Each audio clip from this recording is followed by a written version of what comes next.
And guys, for today's video guys, so andito tayo ngayon sa bayan, no?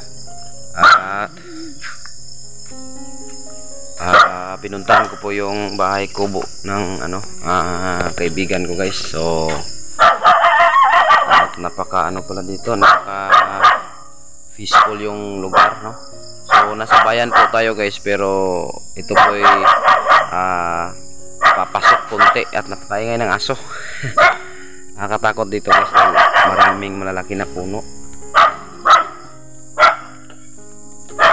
Alright, so, may aso pa pala dito. Wala na tong tao dito guys, itong bahay wala na pong tao, pero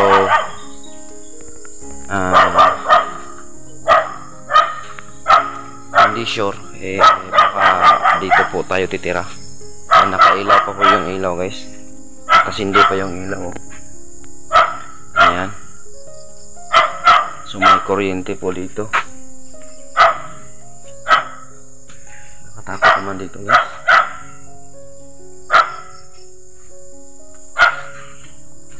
Patay natin yung ilaw kasi para hindi sa kuryente. Right, ayan.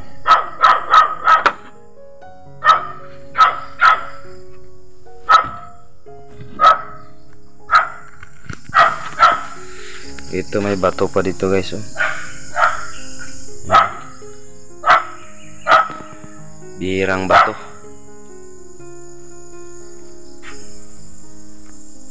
So kagabi guys is nakapunta na ako dito. Hinuli namin yung mga alagang manok ng kaibigan ko. Ayan, andun pa yung iba. So wala po tayo ngayon sa bundok guys, no? Andito tayo sa bayan, kung saan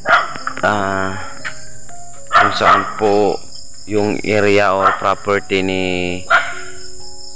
Vice Mayor. Pero po itong bahay dito po dati nakatira yung kaibigan ko guys, si Dabi Ugbamin. Shout out pala sa kaibigan ko si Dabi Ugbamin guys. Ito yung iba niyang alaga dito, pato at saka malaking manok, parang lahing Siamo. At dyan guys is dyan po yung balimanukan ni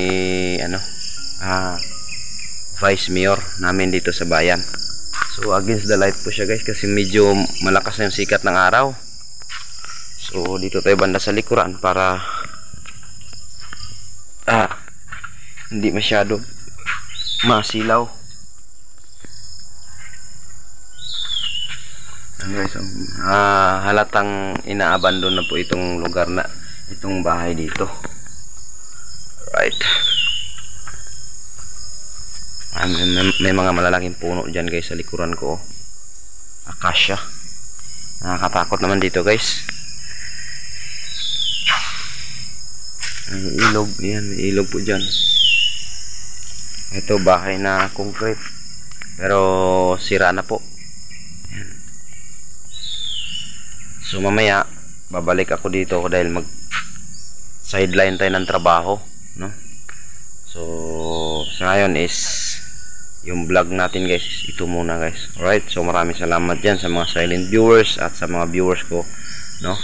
Thank you so much sa inyong suporta guys sa mga simple kong video. Ito muna yung update ko ngayon sa inyong lahat, at maraming salamat po sa inyong panonood, lalong lalo na sa mga OFW natin dyan. Thank you ng marami po sa inyong lahat guys. Alright.